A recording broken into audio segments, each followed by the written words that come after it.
दिल दहला देने वाली वीडियो सामने आ रही है। इसमें बच्चे भी शामिल है, बूढ़े, जवान, ख्वातीन सब शामिल है जिनको इस वाक़ये में शहीद कर दिया गया है। इमरान खान ने भी बुशरा बीबी को हिदायत की है कि वो सियासी मामलात से दूर रहें। पीटीआई का 24 नवंबर का एहतजाज मनसूख करने पर गौर किया जा रहा है।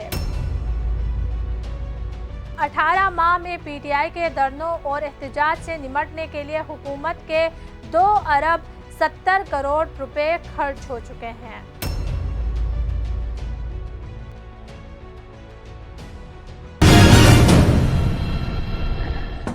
अस्सलाम वालेकुम नाजरीन, वॉइस ऑफ नेशन के साथ मैं हूँ आपकी मेज़बान फ़रहीन अमजद। सबसे पहले आप सबको अपने चैनल पर खुश आमदीद कहती हूँ।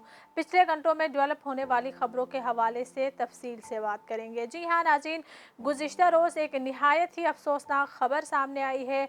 जी हाँ नाज़रीन, मैं बात कर रही हूँ पारा चनार में, जहाँ जो है बसों पर फायरिंग की गई है, जिसके नतीजे में अब तक 45 लोग शहीद हो चुके हैं। दिल दहला देने वाली वीडियो सामने आ रही है। जी हाँ नाज़रीन, सोशल मीडिया प्लेटफॉर्म्स पर मुख्तलिफ इनकी वीडियो सामने आ रही हैं, जिसमें बच्चे भी शामिल है, बूढ़े, जवान, ख्वातीन सब शामिल है जिनको इस वाक़ये में शहीद कर दिया गया है। इस वाक़ये की कुछ तफसीलात जानते हैं इमरान रियाज खान से और फिर मैं आपको तफसील से बताऊँगी। पाकिस्तान में दहशतगर्दी का बड़ा संगीन वाक़या हुआ और ये पारा चनार में हुआ। इसकी कुछ तफसीलात मेरे पास हैं।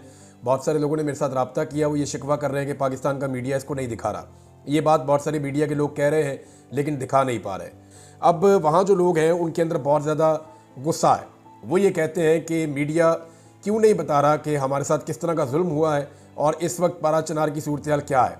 वहाँ पे कई जगहों के ऊपर अभी भी लड़ाई जारी है और दोनों फरीकैन भारी हथियारों का इस्तेमाल भी कर रहे हैं।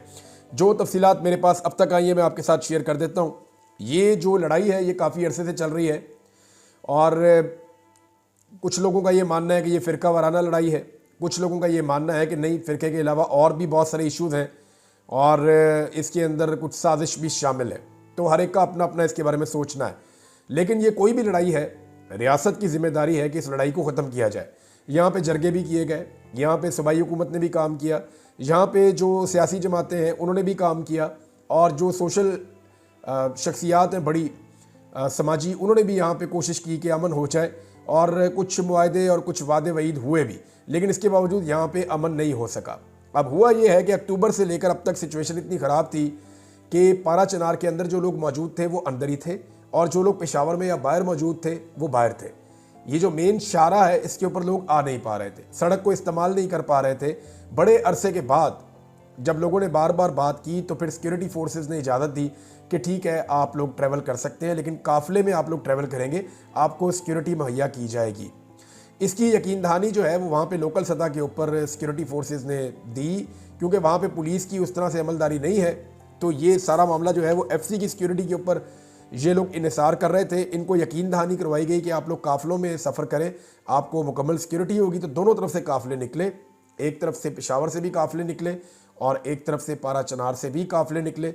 जब वो करम के इलाके से गुजर रहे थे और उस मेन शाहरा पे आए तो चंद किलोमीटर के इलाके में 3 मुख्तलिफ जगहों पे इनके ऊपर बदतरीन हमला किया गया और ये हमला उस वक्त किया गया जब दोनों तरफ के लोग या दोनों तरफ के काफ़िले उस एरिया में मौजूद थे। यानी जो हमला करने वाले हैं उनकी पूरी प्लानिंग थी, उनकी मनसूबाबंदी थी और 3 जगह से ये बताया जाता है कि शायद मोर्चे बनाकर उन्होंने अटैक किया है। जो आगे और पीछे वाली गाड़ियां हैं उनको ज़्यादा नुकसान हुआ। अब तक की इतला के मुताबिक 45 लोग जो हैं वो शहीद हो चुके हैं, जबकि लगभग 40 के करीब लोग जो है वो शदीद ज़ख्मी हैं जिन्हें अस्पतालों में मुंतकिल किया गया है। जो लोग वहाँ पे बच गए हैं उन्होंने बताया कि हमने पुलिस को, इंतज़ामिया को हमने ये कहा था, सिक्योरिटी फोर्सेस को, कि हमारे पास सिक्योरिटी आप बहुत कम दे रहे हैं, हमें ज़्यादा सिक्योरिटी दीजिए, क्योंकि 5-6 सिक्योरिटी एहलकारों का ये काम नहीं है और हमारे ऊपर हमला हो सकता है। लेकिन उन्हें यकीन दहानी करवाई गई कि आगे सिक्योरिटी का बंदोबस्त है, रास्ते में बड़ी अच्छी पेट्रोलिंग है, हमारी चौकियाँ भी हैं, आप बेफिक्र होकर जाएँ। तो सिक्योरिटी फोर्सेस पे इंतज़ार करने के बाद ये लोग निकले थे, लेकिन वो इनके लिए ख़तरनाक साबित हुआ, जानलेवा साबित हुआ। अब ये जो वाक़या हुआ उसके बाद रद्द-ए-अमल के तौर पे लड़ाई बहुत बढ़ गई है। ये मैं आपको बता देता हूँ कि जो लोग बीच में बातचीत करने वाले थे उनसे लोगों ने बातचीत करने से भी मना कर दिया है। अब दोनों फरीकैन के दरमियान इस वक्त झड़पें चल रही हैं और शदीद लड़ाई जारी है। लोअर करम के 3 इलाकों में बीबीसी ने रिपोर्ट किया है कि वहाँ पे शदीद लड़ाई हो रही है।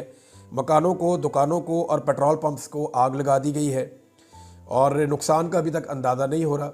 इंटरनेट वहाँ पे मुअत्तल है और अमन व अमान की सूरत हाल इंतहाई मखदूश है। अब ऐसे में सारी सूरत हाल हुकूमत की इस इलाके की जानिब होनी चाहिए थी, लेकिन बदकिस्मती से पूरी की पूरी फेडरल गवर्नमेंट और जितने भी इदारे हैं वो इसी काम पे लगे हैं कि सियासतदानों को कैसे कंट्रोल करना है, इमरान खान को और उसकी पार्टी को कैसे कंट्रोल करना है। ये दहशतगर्दी के ख़िलाफ़ लड़ाई जो है, मुझे नहीं लगता कि इसमें उतनी संजीदगी दिखाई जा रही है। इस पे तो होना ये चाहिए था कि फौरी तौर पे फेडरल गवर्नमेंट को जाके वज़ीर आला के साथ बैठना चाहिए था, वज़ीर आला की बात सुननी चाहिए थी, उनको मुकम्मल इख्तियारात भी देने चाहिए थे और उनके साथ मिलकर इस इलाके को क्लियर करना चाहिए था ताकि यहाँ पे मज़ीद खून रेज़ी ना हो। नाज़रीन, ये दहशतगर्द हमला 2 दिन कबल पेश आया है, जिसके नतीजे में 45 लोग शहीद हो चुके हैं और 37 अस्पतालों में ज़ेर इलाज है। मज़ीद तफसीलात जानेंगे इस रिपोर्ट में। लवर करम में मुसाफिर बसों पर फायरिंग से जान भाग अफराद की तादाद 45 तक जा पहुंची है, जबकि 37 जख्मी मुख्तलिफ अस्पतालों में ज़ेर इलाज है। तफसीलात के मुताबिक लवर करम में मुसाफिर बसों पर फायरिंग से जान भाग अफराद की तादाद 45 हो गई है, जबकि दहशतगर्द हमले में जख्मी होने वाले 37 अफराद अस्पतालों में ज़ेर इलाज है। इस वाक़े में जान भाग होने वाले तमाम अफराद को पारा चनार पहुँचा दिया गया और वहाँ इनकी इज्तिमाई नमाज जनाजा अदा की गई और इनकी तदफीन हुई। जनाजे के बाद जान भाग अफराद के अपने अपने इलाकों में तदफीन हुई। पारा चनार में तूरी कबीले ने जान भाग अफराद के गम में 3 रोज़ा सोख और तूरी कबीले ने धरने का ऐलान भी किया है। 2 रोज़ कबल लवर करम में पारा चनार जाने वाली मुसाफिर गाड़ियों पर दहशतगर्दों ने फायरिंग कर दी थी। फायरिंग से 6 ख्वातीन समेत 38 अफराद जान भाग और मुतअद्दिद जख्मी हो गए थे। गाड़ियों का एक काफिला पेशावर से करम और दूसरा काफिला करम से पेशावर जा रहा था। सदर आसिफ अली जरदारी ने करम में मुसाफिर गाड़ियों पर फायरिंग की मुज़ाहमत करते हुए कहा है कि सिक्योरिटी इदारों को हिदायत की गई है कि शहरों पर हमले के जिम्मेदारों को केफर किरदार तक पहुंचाया जाए। इसके अलावा नाज़रीन, कुछ और डेवलपमेंट्स सामने आई है। PTI का 24 नवंबर का एहतजाज मनसूख करने पर गौर किया जा रहा है। पाकिस्तान तहरीक इंसाफ ने कल एहतजाज मनसूख करने पर गौर करना शुरू कर दिया है। PTI की सियासी कमेटी ने गुज़िश्ता रात इस्लामाबाद हाई कोर्ट के फैसले के पेश नज़र 24 नवंबर के एहतजाजी मार्च को मनसूख करने और बुशरा बीबी के पैदा करदा तनाज़े पर गौर किया।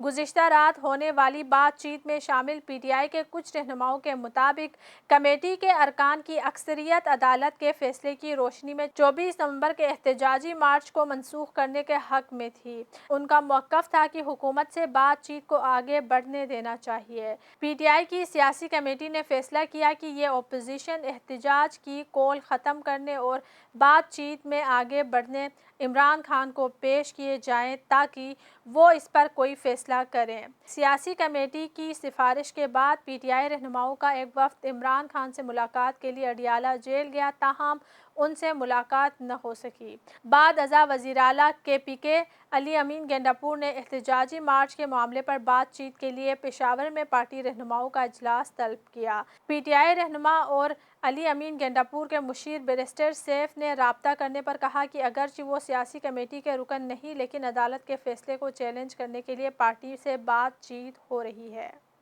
बुशरा बीबी के सऊदी अरब से मुतालिक वीडियो बयान से पैदा होने वाले संगीन तनाज़ा पर पार्टी ज़राए का कहना है कि सियासी कमेटी के बेशतर अरकान खुश नहीं थे और उन्होंने इसकी मुखालफत भी की थी, ताहम वो बुशरा बीबी के बयान को खुलकर मुस्तरद करने का फैसला न कर सके। कुछ रहनुमाओं ने मशवरा दिया कि PTI को चाहिए कि वो बुशरा बीबी के बयान से फैसला इख्तियार करे और ख़ातून को अपना दिफा करने देना चाहिए, ताहम इस बात का फैसला भी न हो सका। नाज़रीन, जैसा कि आप जानते हैं कि गुज़िश्ता रोज़ बुशरा बीबी का एक वीडियो पैगाम सामने आया था, जिसमें उन्होंने सऊदी अरब के हवाले से एक मुतनाज़े बयान दिया था, जिसके बाद बहुत सारे लोगों ने उन पर तनकीद की थी और अब PTI के भी कुछ रहनुमा खुलकर उन पर तनकीद कर रहे हैं और कुछ रहनुमाओं ने इस बात को किसी और जाविये के साथ जोड़ दिया था। याद रहे कि इस हवाले से इमरान खान ने भी बुशरा बीबी को हिदायत की है कि वो सियासी मामलात से दूर रहें।